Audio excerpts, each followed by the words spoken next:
니고데모에 관한 말씀 두 번째인데요. 요한복음은 예수를 믿는 자가 구원받는다라고 얘기하는데, 동시에 또 믿어도 예수님이 그 믿음을 인정하지 않은 사례들이 많이 나옵니다. 이걸 종합해 보면 꼭 믿어야 되는데 믿는다고 구원받는 건 아니다. 그럼 어쩌란 말이냐? 제대로 믿어야 된다는 거죠. 근데 우리가 중생에 관한 말씀을 소위 말해서 미국에서는 Are you born again Christian? born again. 그래서 again하고 born이 합쳐져서 born 줄 딱 지고 again Christian 이렇게 얘기했는데, 그 출발 자체가 이게 다시 태어나는 게 아니라 우리는 한 번도 그렇게 태어난 적이 없죠. 예? 영적 탄생을 그렇게 한 적이 있어요? 없잖아요. 우리는 육적 존재잖아요. 성령님 쫓아보내고 우리는 육적 존재가 되어 하나님과 교통할래야 교통할 수 없는, 하나님과 관련된 모든 채널이 닫혀있는 그런 상태에서 보이는 것 보이고 들리는 것 듣지만 들리게 하시고 보이게 하시는 하나님의 말씀을 듣지 못하고 또 하나님이 보게 하는 것을 보지 못하는 그런 어떤 상황이기 때문에, 사실 예수님이 니고데모에게 하신 말씀은 니고데모에게만 하신 것이 아니라 그가 대표하는 유대인들에게 하신 것이고, 그게 이제 유대인들에게 하셨기 때문에 이방인인 우리에게 하신 말씀이다. 이 부분에 있어서 영적 탄생에 대해서 착각하면 안 된다. 언제든지 도덕적 결단을 하고 마음의 각오를 하면 예수 믿을 수 있다라는 생각이 우리로 하여금 나태하게 만들고 사실 게으르게 만드는 그런 부분이거든요. 그런 가운데 지난주에는 예수님이 니고데모에게 충격을 준 것 중심으로 말씀을 했는데, 오늘은 위로부터 태어나는 것이 뭐냐, 그 부분을 좀 나누려고 합니다. 특별히 이와 관련해서 가장 많은 그 오해가 있는 것 중에 하나가 중생은 우리가 해야 하는 것으로 생각하는 사람이 너무나 많습니다. 옛날에 이제 부흥사들이 부흥 집회하고 그럴 때 기도원 같은 데서 아니면 또 교회 집회하고 그럴 때 이제 본어게인 크리스찬이면 어떻게 해야 되냐, 그렇게 하면서 이제 몇 가지 예를 들었는데 반드시 들어가는 내용 중에 하나가 기도 열심히 해야 된다, 그 다음에 회개해야 된다, 예? 기도 열심히 해야 된다, 회개해야 된다, 그 다음에 뭐 결단해야 된다, 이렇게 얘기를 했는데, 정작 위로부터 나심에 대해서 얘기한 예수님은 회개해야 된다, 기도해야 된다, 결단해야 된다, 니고데모에게 요구한 게 아무것도 없어요. 오히려 놀라지 마라. 내가 내게 말하기를 너희가 위로부터 나야 한다는 말을 놀라지 마라. 내가 하는 게 아니라, 너희들이 하는 게 아니라, 유대인들이 하는 게 아니라 성령 하나님이 해주시는 거예요. 성령 하나님이 해주시는 거예요. 그러니까 성령 하나님이 해주시는 환경 속에 우리가 머물러 있으면 되죠. 우리가 할 수 있는 거 그거밖에 없어요. 성령께서 우리에게 예수 생명을 줄 때 어떻게 하십니까? 말씀이라는 환경이 있잖아요. 요한복음 5장에 가면 그런 내용이 나옵니다만, 어쨌든 이 부분과 관련해서 이제 첫 번째 오해 중에 하나는 이제 물과 성령이라 할 때 이게 물은 물세례를 가르친다, 이렇게 오해하는 분이 있는데 그런 뜻은 아니에요. 왜 그런 뜻이 아니냐면 3절에서는 이제 위로부터 나야 된다, 니고데모가 두 번째 엄마 뱃속에 들어갔다 나오는 겁니까? 라고 사실 조롱한 거예요. 비웃은 거예요. 그러니까 예수님이 마음 상하지만 상하지 않은 것처럼 하면서 사람이 물과 성령으로 나지 않으면, 그러니까 위로부터 난다는 뜻이 뭡니까? 물과 성령으로 난다, 그런 뜻이요. 그럼 계속 그 다음에도 물과 성령이 나와야 되는데 물은 사라져요. 6절 말씀에 육으로 난 것은 육이요, 물과 영으로 난 것은 물과 영이니, 이렇게 안 나가고 물이 빠져버렸죠. 그러니까 그리고 더 나아가서 바람의 예를 든 다음에 예수님께서 하시기를 물과 성령으로 난 사람도 그러하니라, 그렇게 하지 아니하고 성령으로 나는 사람이 다 그렇다. 그러면 위로부터 난다는 게 무슨 뜻이에요? 성령으로 난다, 그런 뜻입니다. 그럼 물은 왜 썼느냐? 성령의 이미지로 사용한 겁니다. 그래서 이게 물 곧 성령으로, 그런 뜻입니다. 어차피 사람은 그 태어날 때 첫 번째 탄생이 사실 물 속에서 나오는 겁니다. 엄마 뱃속에 물을 양수라고 그러잖아요. 물 속에 있다가 나오는 거예요. 그런데 우리는 물 속에 있다가 한 번 나오든 두 번 나오든 세 번 나오든 네 번 나오든 똑같이 육적 인간이죠. 그런데 성령의 물로 나오는 것이, 태어나는 것이 예수님이 말씀하신 위로부터 나는 것인데, 이 부분이 굉장히 중요한 것이, 이미 예수님께서는 물론 요한복음 1장 11절 12절에 어떻게 사람이 예수 믿게 됐는지 설명이 이미 나왔습니다. 1장 12절 13절 우리 같이 한번 읽어보겠습니다. 1장 12절 13절에 이게 가장 근본적 진리이기 때문에 여러분 어렵다고 생각할 필요는 없어요. 왜냐하면 지금 니고데모는 뭐 예수님 앞에 처음 나왔는데 예수님 이야기했는데 뭐. 자, 같이 읽습니다.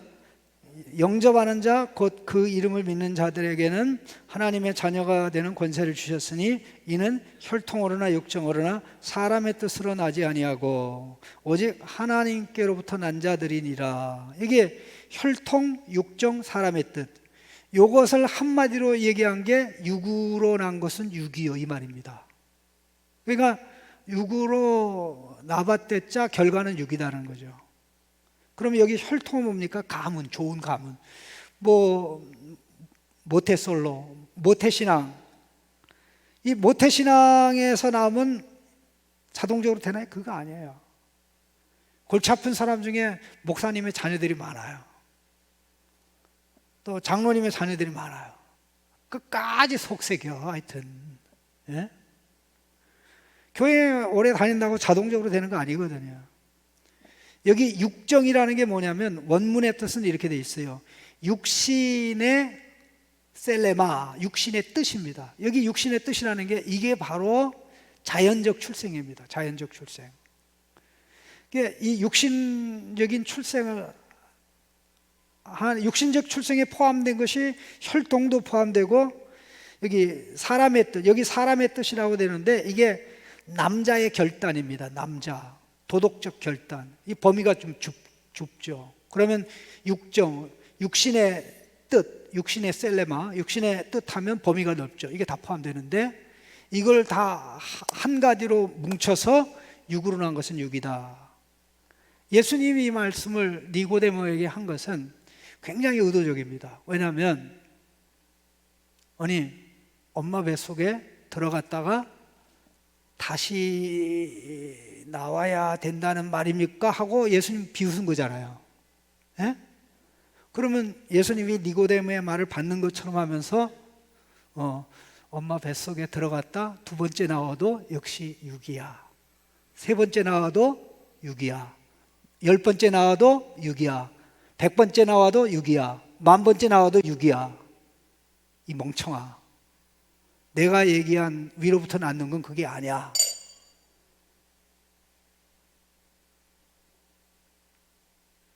그러니까 기독교가 말하는 생명은 도덕적 결단, 돌을 많이 닦아서 되는 그런 것이 아니라 예수님이 하늘에서 오신 것처럼 하늘의 생명을 가진 자로 태어나야 비로소 하나님 나라를 보고 체험하고 하나님 나라의 통치를 받아들이며 살아가는 거죠. 그 예수님 말씀의 가장 중요한 부분이 여러분 이 죽어서 가는 게 하나님 나라다고 생각하는 사람들이 생각을 바꿔야 될 게 바로 여기입니다. 왜냐하면 자, 위로부터 난 자는 하나님 나라 본다 안 본다? 그럼 언제 본다는 거예요? 위로부터 나자마자. 그럼 어디서? 여기서. 그러니까 하나님 나라의 통치를 받아 누리면서 살아가다가 이제 하나님 나라의 그 절정인 온 세상 나라가 하나님의 나라가 될 때 그 하나님 나라를 상속받는 아들과 딸이 되는 거죠. 예수님이 요한복음에서 하나님 나라에 대해서 딱 3번 얘기했는데 여기 2번 얘기하고 빌라도 앞에 나는 내 나라는 세상에 속하지 않았다. 그러니까 나는 왕이 되기 위해서 태어났는데 내 나라 세상에 속하지 않았다. 나는 내 나라를 이루기 위해서 지금 십자가 고난의 길을 간다. 결국 예수님이 말씀하신 하나님의 나라는 십자가 사건을 통해서 결정적으로 임하게 되는, 이미 부분적으로 임했지만 십자가를 통해서 이루어지는 그것을 말씀한 것이란 그런 말입니다. 얼마나 많은 사람들이 이야기를 할 때 저는 지금 예수 믿기는 너무 젊어요. 젊었을 때는 정말 열정도 뜨겁고 정욕도 있고 하고 싶은 것도 많으니까 다 한 다음에 힘이 빠질 때 이제 신앙생활 하겠습니다. 전제가 뭐죠? 나는 마음만 먹으면 신앙생활 할 수 있다라는 전제죠. 근데 그게 알고 얘기하는 거예요? 어둠 속에서 얘기하는 거예요? 니고데모가 예수님께 나와서 헤매는 말을 한 것하고 똑같은 것입니다. 들었는지 모르지만 저는 지난주에 니고데모에 관한 말씀을 했는데 그 유치부에서 굉장히 재미난 일이 있었어요. 전사님이 설교를 하는데 네 집 아이인지는 날 모르겠어요. 근데 전사님이 쭉 얘기를 하면서 야, 니고데모가 말이야 밤에 예수님께 왔는데 예수님께 와서 하는 말이 예수님이 행하는 기적들은 누구도 행할 수 없는 기적인데 예수님은 하나님이 함께 하셔서 그 기적을 행하는 걸 보니까 우리 유대인들은 예수님이 하나님께서 오신 선생인 줄로 압니다. 하나님께로부터 오신 선생인 줄 압니다. 그냥 그 아이가 선생님이라는 말이 꽂힌 거예요. 그래서 그 말을 듣고는 전도사님, 예수님한테 하나님으로부터 온 선생이라고 그러면 안 되잖아요. 하나님 아들한테, 아들 하나님한테, 구원자한테. 그 니고데모는 어둠에 있었는데, 유대인들은 어둠에 있었는데 그 말을 들은 아이는 어둠에 있지는 않은 거예요. 예수님을 그렇게 생각하냐 말이죠. 철학자들. 이 개똥 철학하는 사람들도 자기도 선생이고 예수도 선생이래요. 1000번 만번 꼭 여러분 기억을 해야 될 게 육으로 난 것은 육이다. 그러면 인간이 언제부터 육적 존재가 됐나? 타락으로 말미암아 육적 존재가 됐습니다. 왜냐하면 성령님이 떠나셨거든요. 여러분 3장 6절을 거꾸로 읽으면 어떻게 되죠? 3장 6절을 거꾸로 읽으면 어떻게 되죠? 6장 3절이 되죠. 여러분 창세기 6장 3절을 읽어보십시다. 창세기 6장 3절. 이렇게 되게 재미나게 돼 있어. 왜 나한테만 이게 보여? 창세기 6장 3절을 누가 읽어봐 주세요. 어떻게 돼 있습니까? 여호와께서 같이 읽습니다. 여호와께서 이르시되 나의 영이 영원히 사람과 함께하지 아니하리니 이는 그들이 육신이 됨이라. 그러나 그들의 날은 120년이 되리라 하시니라. 성령이 함께 하지 않는다 이 말이죠. 그러니까는 생명에서 하나님의 말씀을 거역하고 성령의 인도를 거부함으로 이제 육적 존재가 되었어요. 그럼 육적 존재로서 만날 하는 게 뭡니까? 항상 자기가 기준이에요. 그래서 6절 말씀에 사람의 죄악이 세상에 가득함과 그의 마음으로 생각하는 모든 계획이 항상 악한 뿐이다. 그렇게 나오죠. 11절에도 그때 온 땅이 하나님 앞에 부패하여 포악함이 땅에 가득한지라. 이게 육적 존재예요. 그러면 노아 홍수 때에 나머지는 다 죽고 8명이 살았는데 방주에 들어갔다 나온 사람은 육적 존재에서 영적 존재로 바뀌었습니까? 아니죠. 바벨탑 사건이 뭘 얘기해 줘요? 여전히 육적 존재다.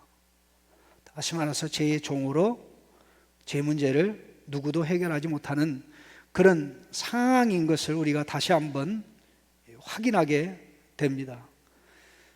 그러면 왜 니고데모는 그렇게 예수님의 말씀을 받아들이지 못했을까요? 받아들이지 못한 이유는 유대교 사상 때문에 그래요. 유대교에는 우리가 믿는 전적 타락, total depravity, 전적 부패라는 용어 자체가, 유대교에는 전적 부패라는 용어가 없고요. 또 하나는 뭐가 없냐면 아담의 원죄라는 말 자체가 유대교에 없습니다. 무슨 말인지 알겠습니까? 유대교는 뭐가 없다고요? 아담의 원죄라는 단어가 없어요. 아담의 죄는 아담에게만 영향을 끼쳤을 뿐이지 아담의 죄로 인해서 아담의 후손들이 죄인이 되고 죄인으로 사는 건 아니다.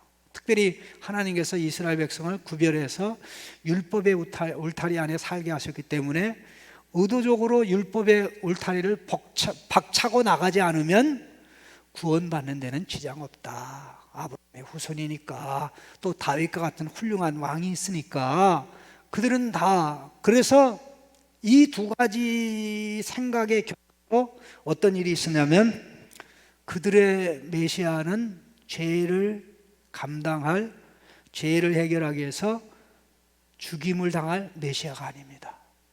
죄 문제 해결할 수 있는 걸 봤다니까. 그러니까 이 말씀을 니고데모가 듣고 너무나 충격을 받고 이해를 할 수 없었던 것입니다. 자, 이게 영으로 태어나는 것, 물 곧 성령으로 태어나는 것, 그리고는 이제 맨 마지막으로는 바람의 예를 들어서, 자, 그러면 중요한 게, 아하, 내가 스스로 태어나서 예수 믿는 게 아니라 하나님의 성령이 복음의 말씀으로 나를 하늘의 생명, 예수님이 가진 생명이 하늘의 생명이죠. 하늘의 생명, 예수님의 부활 생명을 가지고 태어나게 해서 내가 예수 믿는 거다. 이 인식을 우리가 해야 될 것이고, 이것을 아직 경험하지 못한 사람은 1000번 오고 10,000번 오고 계속 와도 아무리 우리가 얘기해도 말씀을 깨닫죠. 왜? 어둠에 있으니까.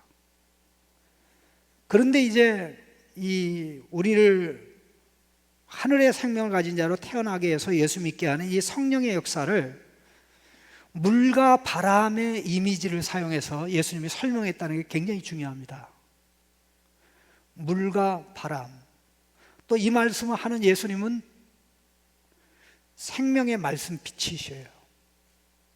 맞죠? 그러면 이 세 가지를 가만히 생각해 보세요. 여러분, 물이 없는 곳에 살 수 있습니까? 바람이 없는 곳에 살 수 있습니까? 햇빛이 없는 곳에 살 수 있습니까?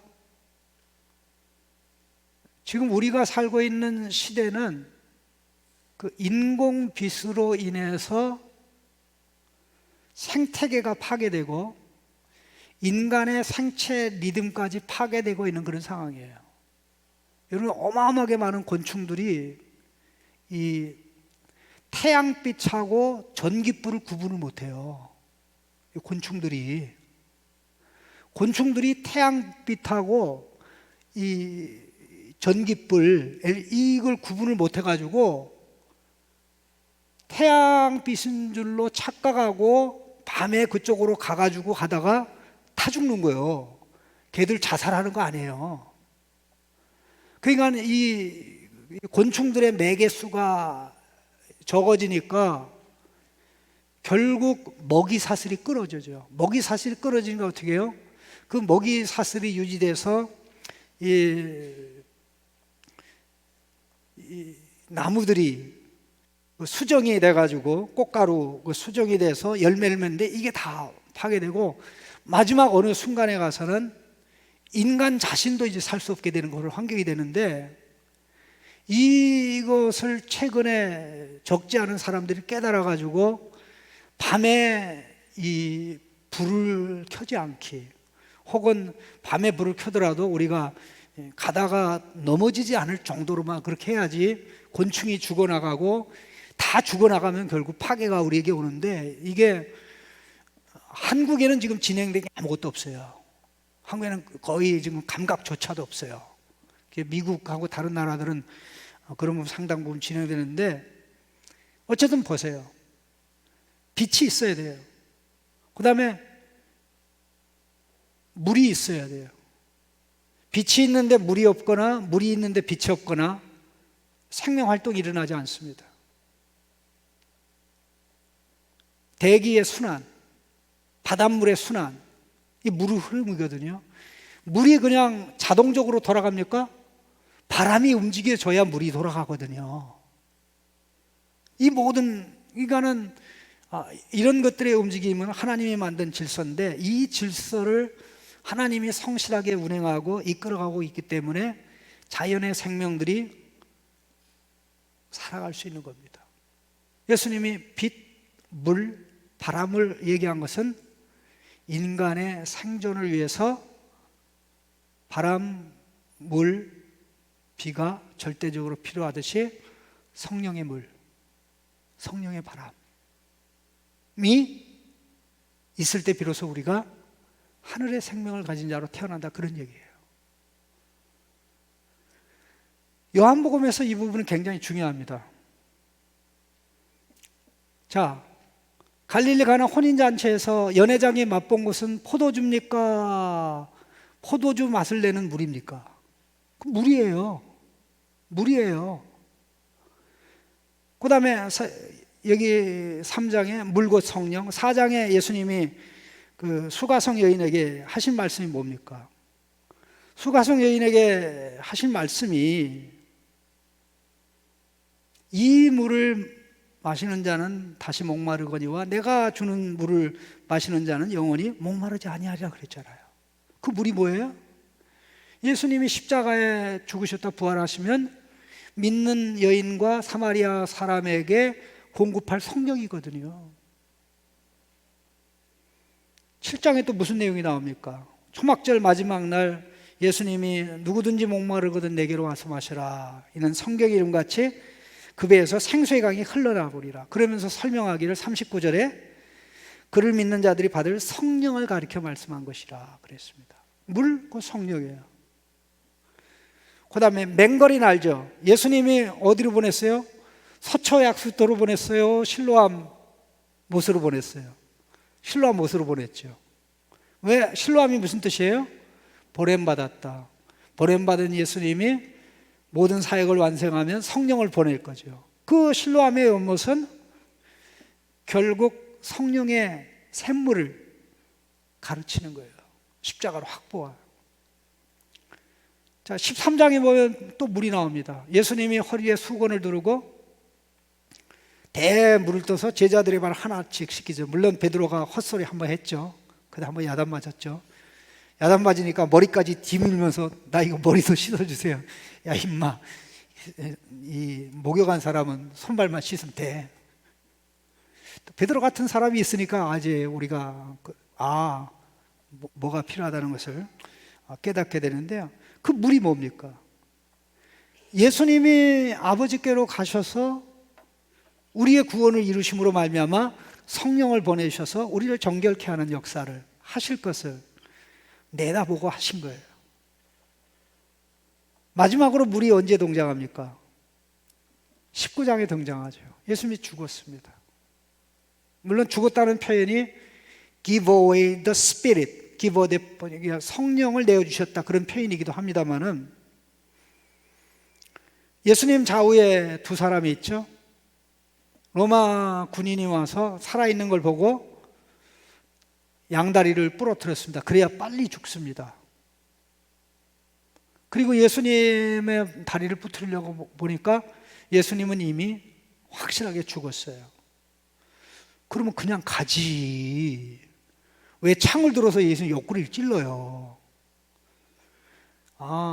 그 구약의 메시아가 그 창에 옆구리가 찔릴 것이라는 예언을 보고 그렇게 한 겁니까? 그 사람 그거 몰라요. 근데 중요한 거는 창에 찔린 허리에서 피와 물이 나오죠. 예수님 확실히 죽었구나.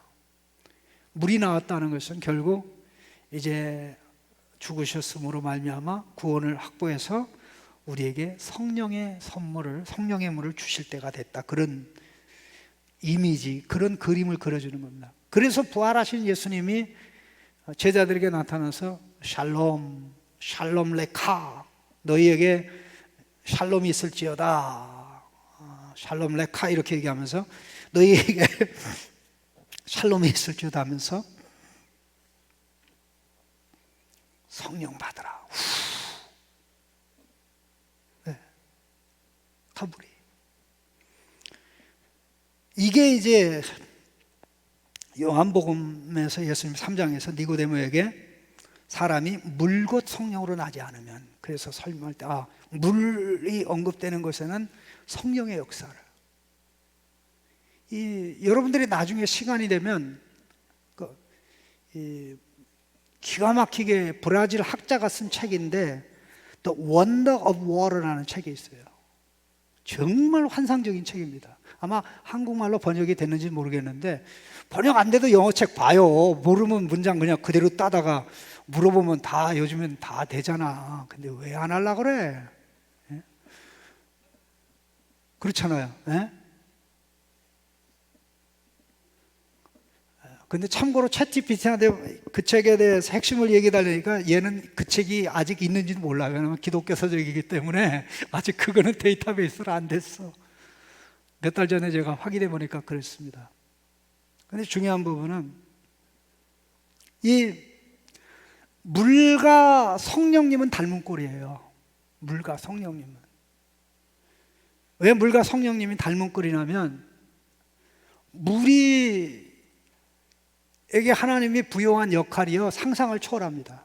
상상을 초월하는데, 이 물에게 하나님이 부여한 역할 중에 하나가 있는데, 그게 뭐냐면은 그 딜리버리맨, 배달부 역할이에요. 배달부.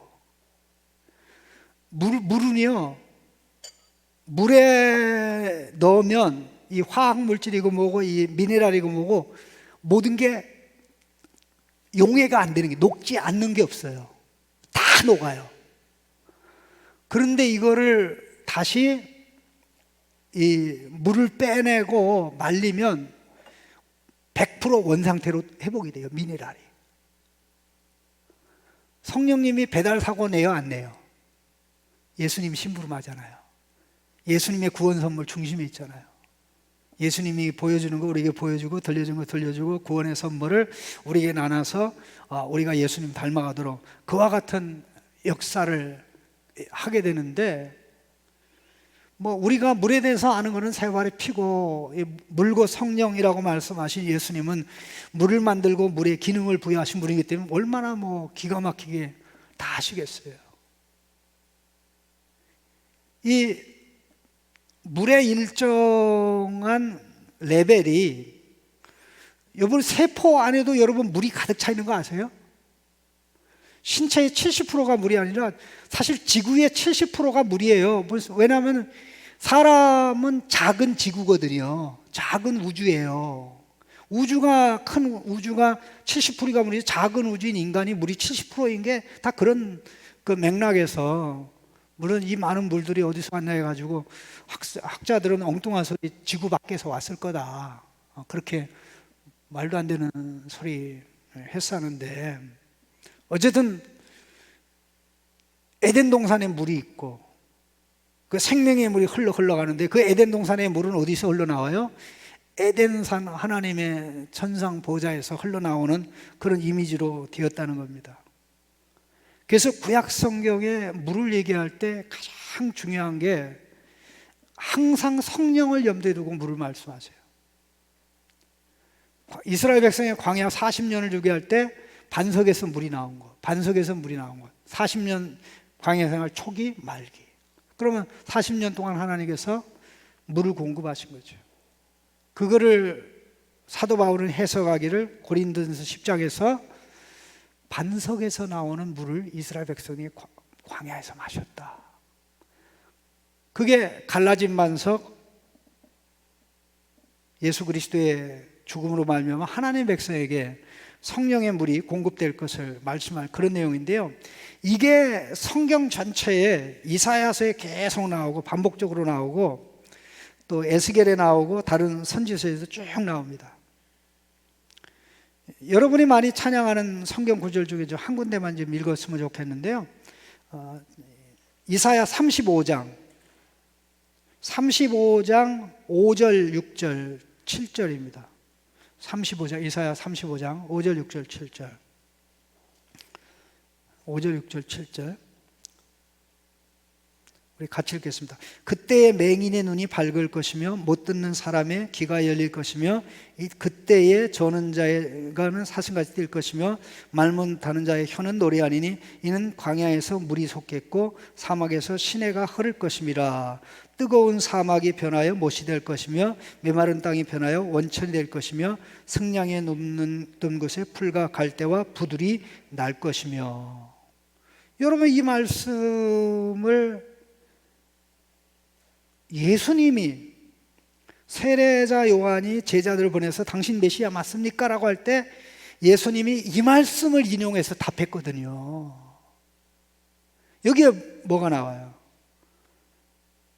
광야에 물이 솟고 사막에 시내가 흐르고 사막이 변화에 못이 되고 마른 땅에 변화에 원체, 엄청난 물을 공급한다는 거죠. 그 메시아의 구원 사역으로 말미암아 성령의 물을 공급하고, 그럼 여기 광야로 사막으로 메마른 땅으로 황폐한 곳으로 묘사된 것은 하나님의 백성입니다. 죄는 황폐하게 만듭니다. 죄는 열매 없는 삶을 살도록 만듭니다.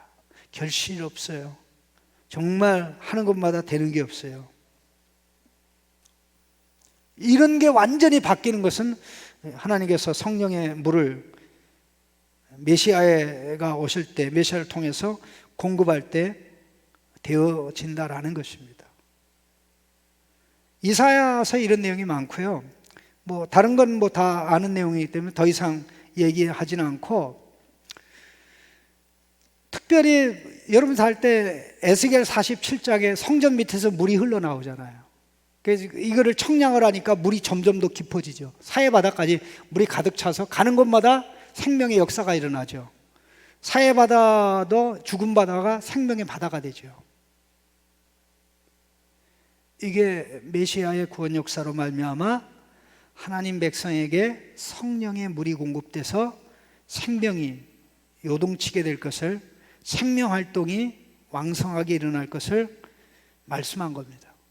아까 말씀한 그대로 마지막 날 외쳐 가라사대 누구든지 목마르거든 내게로 와서 마시라, 이 말씀을 예수님이 바로 거기에서 인용한 겁니다. 자, 그러면 우리 바람 이야기를 합시다. 성령의 역사는 물과 같다. 그런데 좀 안타깝게도 우리 한국 사람들은 불 같아서 불을 좋아해요. 예? 불 같아서 불을 좋아해요. 그래서 성령의 불, 부흥의 불, 성령의 불, 부흥의 불. 불은요, 심판의 이미지입니다. 심판. 성령의 불이 임하면 심판의 불에 타요. 예수님이 우리 대신 심판의 불에 타셨어요. 그래서 우리가 받을 심판이 없어요. 우리는 복을 받아요. 그게 성령의 물이지. 예? 성령의 불세례예요? 성령의 물세례예요? 물세례잖아. 예? 앞으로 좀 개념 정리합시다. 어떤 사람이 찬양을 만들었는지 신학을 전혀 모르고 성령 눈 감고 만들었어요. 예? 말도 안 되는, 진리하고는 거리가 먼. 그런데 이와 함께 바람이라는 이미지를 쓰셨습니다. 바람에 대해서 말씀한 내용이 두 가지입니다. 그 중에 8절 말씀 같이 읽어볼까요? 바람이 임의로 불매 내가 그 소리는 들어도 어디서 와서 어디로 가는지 알지 못하나니 성령으로 난 사람도 다 그렇다. 바람에 빗대어서 성령을 얘기한 것입니다. 근데 이게 우연이 아니고요, 히브리 말도 그렇고 헬라 말도 바람이라는 단어하고 영이라는 단어가 똑같아요. 헬라 말도 그렇고 히브리 말도 똑같아요. 그게 참 이상해요. 이 헬라 말로 한번 따라합시다. 푸뉴마. 뭐 푸념하지 말라 그런 뜻이 아니고 한번 따라요. 푸뉴마가 이게 바람이란 뜻도 되고 성령이란, 영이란 뜻도 돼요. 여러분 딕셔너리 사전에 보면, 사전에는 그 단어가 가지는 의미를 많이 나오는 순서부터 적게 나오는 순서까지 목록을 작성해서 기록하죠. 여러분 꼭 기억하세요. 사전에 나오는 단어의 의미가 그 단어가 나오는 모든 곳에서 다 가지는 게 아니고, 그 10개의 의미가 있으면 10개의 중에 의미 딱 하나만 그 단어가 가져요. 그러면 문맥과 문장 구조가 바뀌면 거기에 따라서 그 동일한 단어가 사용돼도 다른 의미가 되겠죠. 이거는 말을 알아듣고 파악하는 데 기본입니다. 말을 알아듣고 파악하는데, 여러분 이 AI의 이가 문장을 파악하는 거 있죠. 최근에 와서 놀라운 게, 이 AI가 GPT가 그 LLM, 그 라지 랭귀지 모델 아닙니까? 인데 어느 나라의 말을 모르고도 그 말을 이해할 수 있고 문장을 어떻게 쓰는지를 알고 우리에게 이걸 표현해 보라면 정확하게 표현할 수 있는 능력이 있어요. 이걸 옛날에는요, 어느 언어를 배워서 10년, 20년 되어가지고 전문가가 붙어서 해야 되는 건데, 이게 인간의 인공지능망을 효과적으로 이용해가지고 그걸 만들어낸 거예요. 근데 그 근본 원리가 뭐냐면 컨텍스트예요. 컨텍스트. 깜짝 놀랐어요. 나는 해석하는 사람이잖아요. 그 성경 해석에 있어서 가장 중요한 게, 다른 것도 마찬가지, 이 컨텍스트인데, 얘가 GPT가 이게 기가 막히게 갖다 맞추는 거야. 그러니까 여기에 이 위치에 올 수 있는 단어는 뭐밖에 없다. 이게 확률 계산에 의해서 나와버려요. 그러니까 정확하게 된다니까. 그런데 이걸 계산하는 게 나 아무것도 갖다 붙이자, 그게 아니라 문맥에 대한 이해, 문장에 대한 이해가 엄청나게 많은 학습을 통해서 이렇게 되는 거예요. 그러니까 전혀 얘 보고 문법에 대해서 설명하라 그러게 아무것도 몰라도, 왜냐하면 010101 구조로 된 거니까 모든 게 뭘 알아요 지가. 그렇지만 모든 걸 이렇게 하나하나 해나간다는 걸 생각해 볼 때 그게 참 놀라운데, 바람, 성령, 그 다음에 헬라 말은 얘기해요. 히브리어는 어떻게 될까요? 히브리어에도 바람하고 성령은 똑같아요. 한번 잘난 척 한번 합시다. 루아흐 이렇게 되죠. 루아흐. 바람이 루아흐. 이게 바람이란 뜻도 되고 성령이란 뜻이죠. 여러분 창세기 1장 2절에 하나님의 바람이 수면 위에 운행한다라고 번역한 사람들도 있어요. 자유주의 학자들 가운데. 여호와의 영이, 왜냐하면 바람으로 번역하든 영으로 번역하든 이게 똑같은 루아흐거든요. 근데 첫 번째 창조 역사가 성령의 바람을 통해서 일어나죠.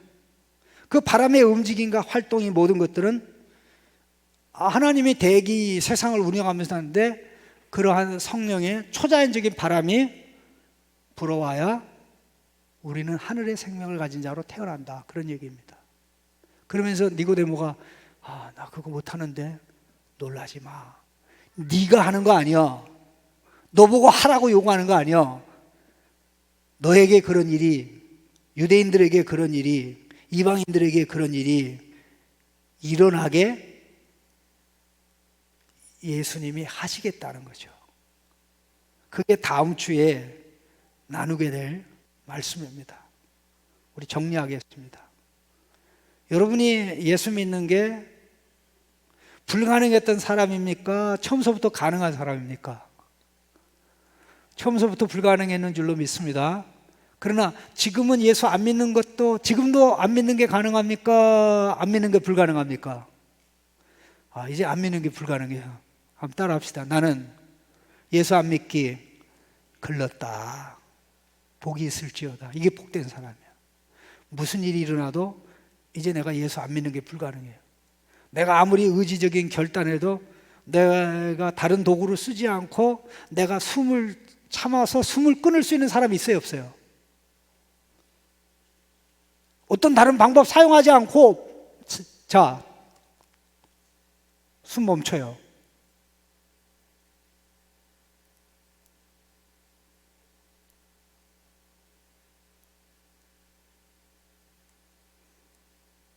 그래서 죽은 사람 있어요?